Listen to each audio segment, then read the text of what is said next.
తమ్మి నాయన కూడా నాటకాలు సినిమాలు లేదు లేదు ఇలా లేదు లేదు కెమెరాలు దిప్పుడు లేదు లేదు నువ్వు ఒక్కనివే వచ్చినావా మీ ఇంటికి ఒక్కడే వచ్చింది. ఎందుకు అనిపించింది తమ్మి మస్తు చదువుకున్నామంటే బీటెక్ చదువుకున్నామంటే నేను బీబీఎం చదివా. అదే ఇదే బిజినెస్ మేనేజ్మెంట్ మేనేజ్మెంట్. చదువుకున్నామంట కదా మరి ఇటు రావాలని ఎందుకు అనిపించింది? ఇష్టం, చిన్నప్పటి నుంచి సినిమాలు ఇష్టం అంతే. ఇక నేర్చుకున్నావా మరి ఏమన్నా? నేను థియేటర్స్ బాగా చేశాను చిన్నప్పటి నుంచి.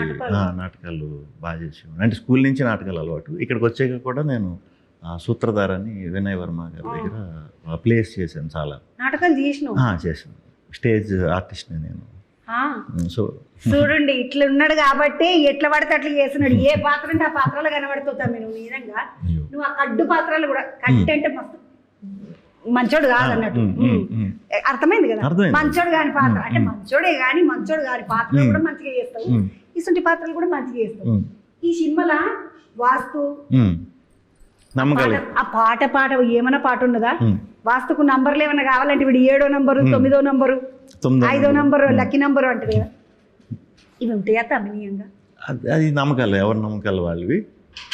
ఇట్లా ఇట్లా ఏమనుకోక జర సుధరాంచుకొని కూర్చుంటా ఇట్లా నమ్ముకుని చేసేటోళ్ళు పుసుకున్న మనం అనుకున్నట్టు కాకపోతే మళ్ళీ బాధపడతారు కదా. బాధపడతారు. అట్లా ఇట్లా నమ్మొద్దు అన్నట్టుగా చెప్పిండ్రా సినిమాలా? నమ్మాలే అన్నట్టుగా చెప్పింది. అది అసలు అటువైపు వెళ్ళలేదు. మరి నువ్వు అంత నమ్మకాల మీద నువ్వు లేపినావు కదా. నేను అరే ఈ సమయంలో బరువెక్కున్నది నడు బయటకు అన్నావు. నేను నమ్ముతా ఇది నమ్మటం వల్ల మంచి జరుగుతుంది, లేకపోతే నమ్మటం వల్ల ఇది జరుగుతుంది అలాంటివి ఏం చెప్పను. ఎందుకంటే అది నమ్మేవాళ్ళు చాలా మంది ఉంటారు. నేను మళ్ళీ నమ్మొద్దు అన్నానంటే నమ్మేవాళ్ళు ఫీల్ అవుతారు, నమ్మండి అంటే నమ్మనోళ్ళు ఫీల్ అవుతారు. అమ్మ అట్లా కాదు తమ్మి, ఫీల్ అవ్వడు ముచ్చట తర్వాత మననిగా నువ్వు చెప్పినందుకు సినిమా చేసినందుకు నిన్ను వచ్చి ముచ్చట పెట్టినందుకు నన్ను ఇద్దరిని బండకేసి కొడతారు. ఇక అబ్బో మనని తిట్టినోళ్ళు తిట్టుతూనే ఉంటారు, తిట్టనోళ్ళు తిట్టనే ఉంటారు.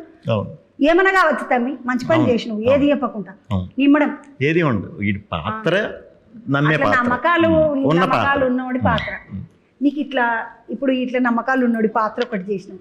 నీది నాది ఒకటే కథ సినిమా చేసినావు. ఏమని చేసినావు అలా మంచిగా చేసినావు తమ్మి, బంగారం లెక్క అనిపించింది నాకైతే. పై పిల్లగాడు ఏమని చేసిన కొత్త పిల్లగాడు కాదు, మళ్ళీ అప్పటికే నువ్వు మస్తు సినిమాలు చేసొచ్చు కదా. అది హీరోగా ఫస్ట్ సినిమానా నీకు? 2వ సినిమా.